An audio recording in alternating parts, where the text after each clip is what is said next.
আসছে, চলো আমার সঙ্গে দ্রুত। কিন্তু কোথায়?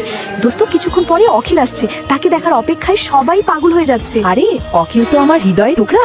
আখিল তো সব মেয়েদের হৃদয়ের টুকরা। তুমি যেন কোনো হুড়ের পরী, শুধু তোমারই অন্তরে বাস করবে। ও মাই গড, তো সেই হ্যান্ডসাম।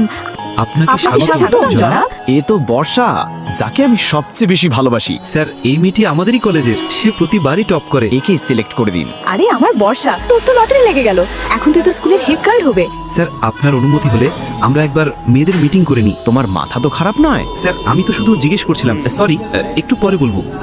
দেখো এটাই সেই মেয়ে পিঙ্কি। আমি থাকা অবস্থায় সে হেড গার্ল হতে পারবে না। আমি শুনেছি তুই আমাদের স্কুলের হেড গার্ল হতে চলেছিস। তুই হয়তো জানিস না পিঙ্কির বাবারাও কত বড় মানুষ। চলো দেখি শেষ পর্যন্ত কে হেড গার্ল হয়। ও মাই গড, এটা আমার সঙ্গে কি হচ্ছে?